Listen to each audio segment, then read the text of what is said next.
தப்பான விவசாயம் பண்ண போகிறான். வயக்காட்டுக்குள்ள மீன் விடுற பாருங்க. ஆமாம், இங்கே அடிங்க நல்லா. நாளைக்கு இந்த சேலை கட்டினா கட்டிக்கலாம். இங்கே யாருங்க பூச்சி ஓட்டுது? தண்ணி வரவும் குதிக்குது அப்படியே. இது என்ன மீன்? கட்லாவா? கட்லா தான் விட்டுருக்கோம். இது என்னன்னு தெரியலையே. அது கட்லா. ஆமாம். அப்போ இது என்ன?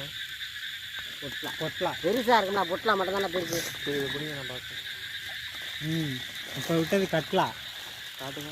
அடுத்து பொட்லா விட போகிற மாதிரிங்க. இதில் ஊற்றியா? ஊற்றது விடவா?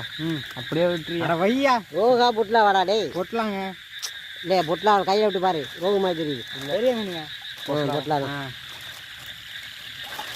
அதில் விட்டுட்டு போட்டாடுறான். அதில் தெரியாத வாழையில விடு. அதெல்லாம் சொல்கிறான், கேட்க மாட்டாங்க. அதில் எப்படி வீட்டுக்கு தள்ளி விட்டுறாங்க.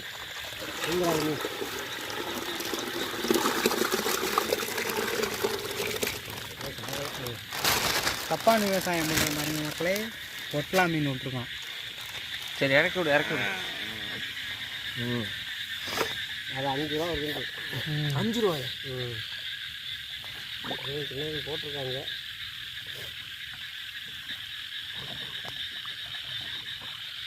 அது திருப்பி உள்ளே வேண்டா போகுது. மேலே அப்படியா? அதுதான் படப்படன்னு குதிச்சிச்சு. இது சும்மா டுபாக்கு இருக்குங்க. அது இது புள்ளி கண்டா இருக்குது. அப்புறம் இது இருக்குது. நாளைக்கு வந்து பார்க்கணும் எங்கே தெரியுதுன்னு. அப்போ இது எல்லாம் கருப்பு கவுனி, கட்லா மீனும் பொட்லா மீனும் விட்டுருக்கா.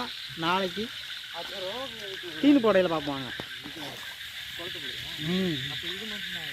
கடுப்பாயிரம் பார்த்துக்க. மறுபடியும்